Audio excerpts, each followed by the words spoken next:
and when it was built, it was the armory. It hasn't been an armory for probably 40 years. Used for graduations, green dances, food, proms, all kinds of special events. There was an ice skating here with a pad. They learned their lines on board a ship like this on land. The phrase learning their ropes refers to learning their ropes on a training ship. They no longer do this on land. All midshipmen go and do their training on the water. Now we're going to go up into a photo gallery right here of what it used to look like. And this really good. Nice job.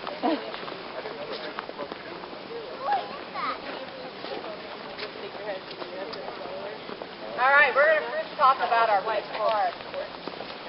Our resident Native American. His given name was Tamanin. Tamanin was a peaceful Delaware Indian chief. There was a ship called the USS Delaware, and the original wooden figurehead of Tamanin was on board that ship. That ship was scuttled or sunk on purpose during the Civil War. Because of its open courtyard, when this building was built, it was only 2 flanking wings. With each major war, they added 2 wings. So they added 2 wings after World War I, World War II, and most recently in 1960 after the Cold War.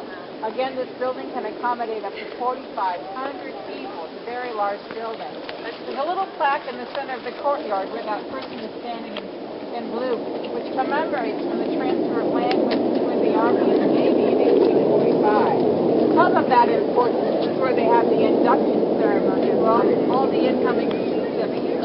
They fill this courtyard with perfectly straight rows of chairs. Now they do the ceremony in the evening because people coming from cooler climates have a difficult time acclimating to the heat and humidity in the middle of the morning or the afternoon. In July, here in Annapolis. Now this white line you see is used. So they have to care for us all the way.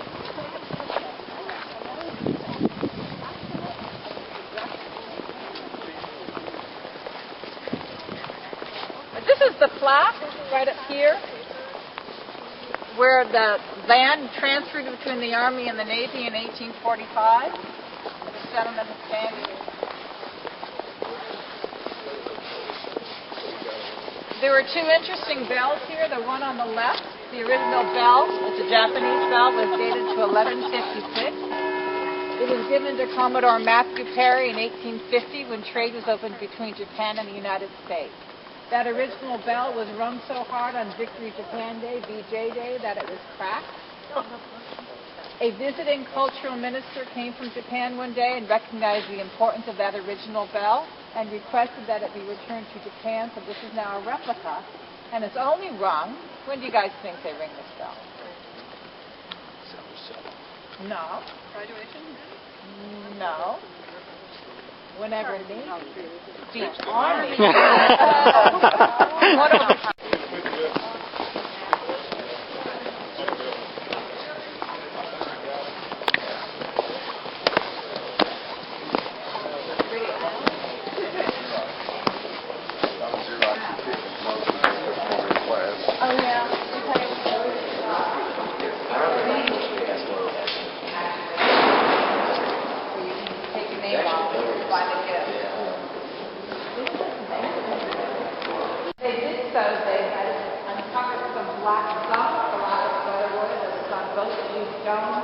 for over 60 years as a war prevention.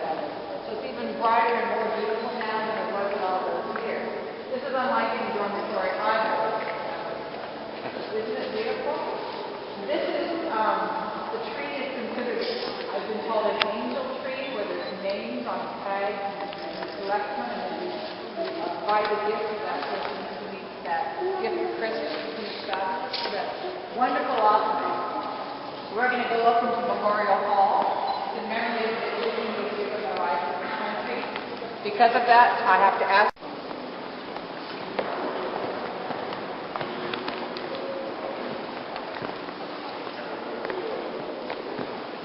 This is Memorial Hall, and it's in memory of midshipmen who have given their lives to them.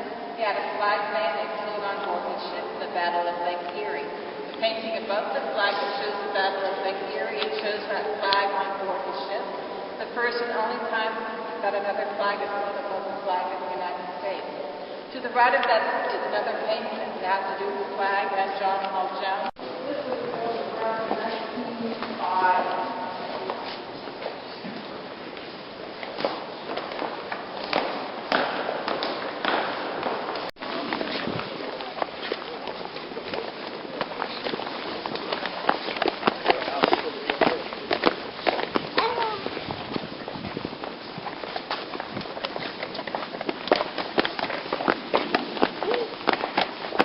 Okay, before we go in, these large, big bronze doors are locked solid when the chapel is closed, and are allegorical stories to do with the Navy. Names I've mentioned as well as continue to mention are part of these doors. What's also interesting about them is they were designed and executed by a woman sculptor named Evelyn Longman. What's important about that is there were very few important women sculptors at the time, and they graced a very important facility on the Male Military Academy. She also is affiliated with the Lincoln Memorial in Washington, D.C.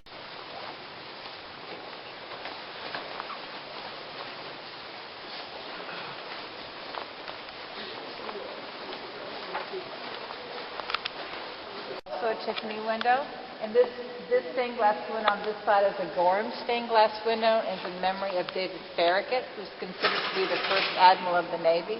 That's with the 4 stars up in the blue field. You see him tied to his ship in the bottom of.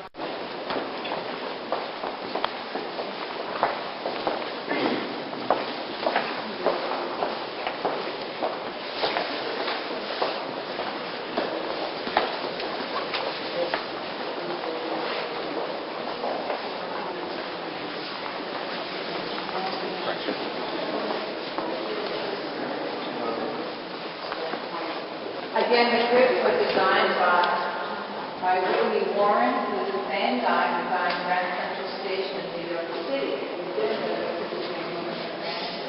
The black and white Grand Pyramid marble was delivered by the French for the columns and the sarcophagus.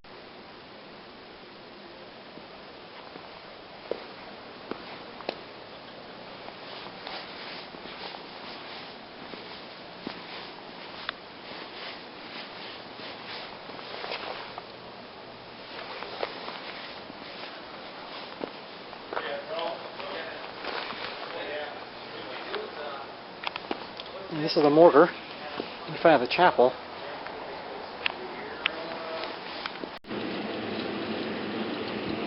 It's another mortar captured from the Philippines.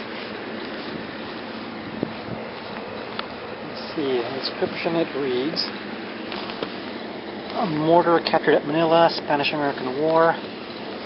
Let's see, it says E-L-I-N-S-O-L-E-N-T-E. El Insolente. So that's the particular name of this piece. Alright, so we've had a day walking around the Naval Academy. Here's the yard.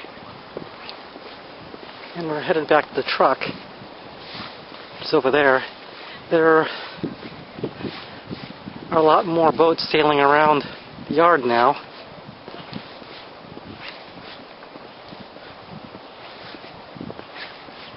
Yeah, sure is pretty.